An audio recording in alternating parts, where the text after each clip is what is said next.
Morgan had a secret. It was the reason why he hated the world, and it was the reason why his life was in shambles.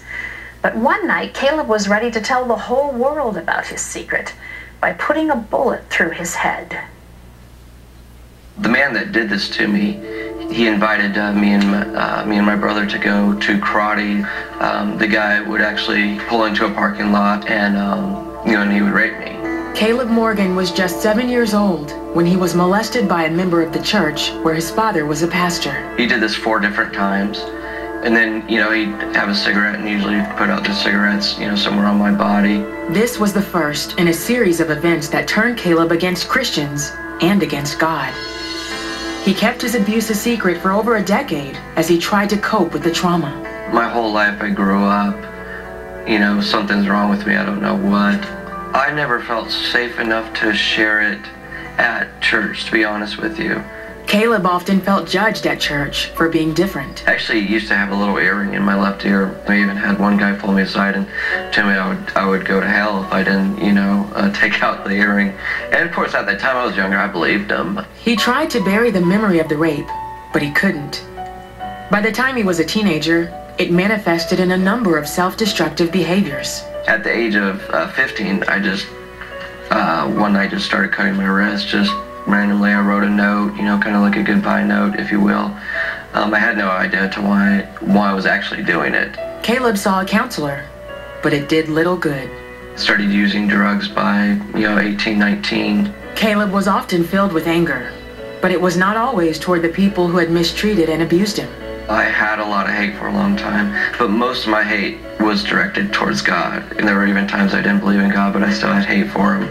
After high school, Caleb began a career in the music business as an artist manager. Drugs were a big part of this gig and began to control his life. Then one evening, he reached a breaking point. I said, God, if you exist, show me, because I'm coming to find out one way or another. Caleb owned a revolver for protection. One night, he pulled it out of his drawer, intending to commit suicide. I can remember the cold of the stainless steel, the barrel, and even some type of gunpowder in my mouth. And I put the gun in my mouth and I, pull back the hammer. He remembers squeezing the trigger and hearing a loud noise. But the gun never fired. I just got this really loud knock at the door, and it kind of startled me. It was my father. My father never really, I never had my family come up to my place. Having him show up was just really random, super, super random. He could see something was wrong, and so he came in. And that was finally where I pretty much laid out the whole story. Caleb knew he needed help and admitted himself to a psychiatric clinic. I'm 24, and, what do I have to show for it? Some plaques from some bands. I had nothing. While he was there, his father brought him a gift. My dad gave me this book, Purpose-Driven Life by Rick Warren, and I was just like, yeah, right, I'm gonna read it, I can't even barely see straight. The book's opening line, "It's not about you," caught his eye, and Caleb began pouring through it. I stayed in my room every single day, 24 hours. I wouldn't go out and eat. I wouldn't, they'd come and give me my medicine. They say, you need to come eat. And I just wouldn't. I stayed in that room 24 hours for several days and just cried and cried and cried. In that tiny room, Caleb finally surrendered to God.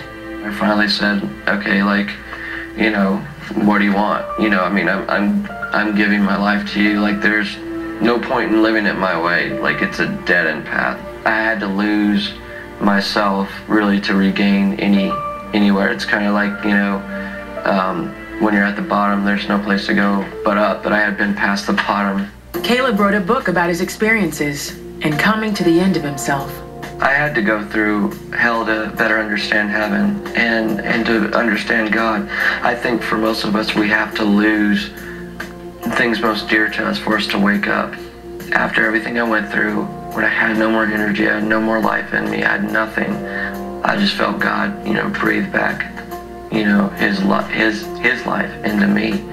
Caleb believes God spared him the night he tried to commit suicide. When he later examined the gun, he saw that the bullet had a dimple where the firing pin had hit it, and the gun had misfired. Caleb also eventually forgave the man who raped him. I did forgive the man that did what he did. I think that time where God's on the cross, he says, forgive them, they know not what they do. And if he's able to do that to them, with them, then I should be able to say the same. And I don't have any anger at all towards him or God. Bad things happen. That's a reality of life. But it's what we do with those bad things that matter. Today, he no longer doubts that there's a purpose for his life. A lot of us don't think we're here for a purpose, but we are. We really do have a purpose being here.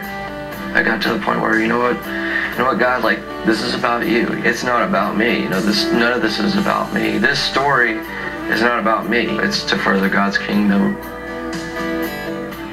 The whole thing is all about him. It's hard to get to that place when bad things have happened to you and your focus is pretty much on your own woundedness, your own anger, your own bitterness. That's where Caleb was in the beginning. Understandably, some horrible things were done to him. He's at a place today where he can put it all in perspective and say, bad things do happen. That's true too. It's part of life. It does happen. But it's not how God intended it to be. He created us to live in a garden with him. And then we chose to step out of our alignment with him and do our own thing. And it brought all kinds of things into our world, into our lives, that God never intended for us to have to deal with or be exposed to. What I love about Caleb's story is when he says, I'm not angry with this man. I'm not angry with God.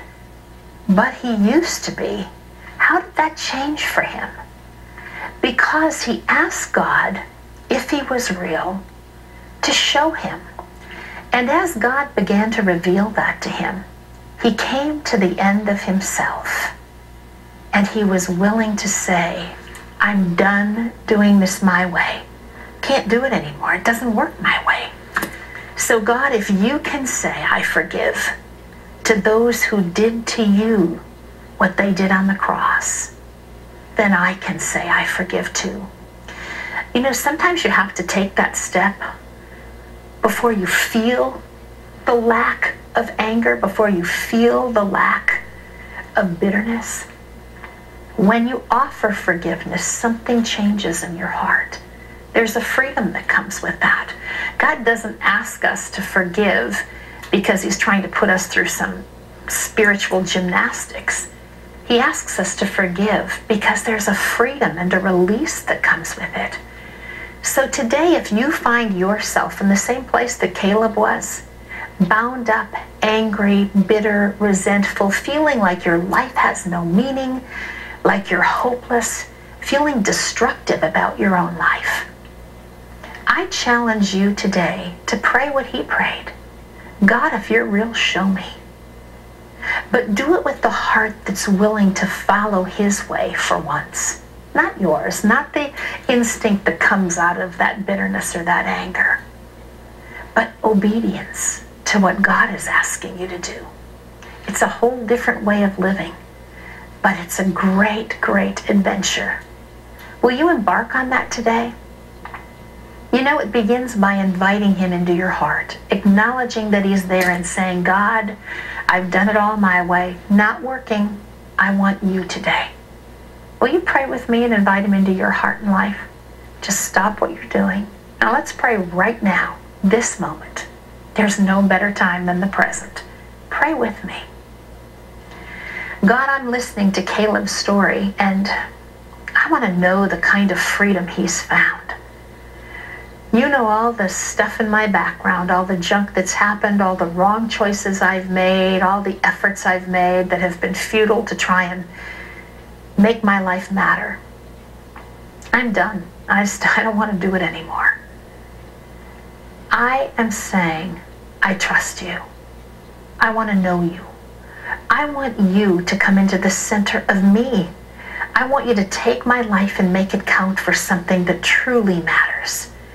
I'm asking you to forgive my sins. Forgive my anger, my bitterness, my resentment, my disobedience, my rebelliousness. Will you please forgive it all? God, you know each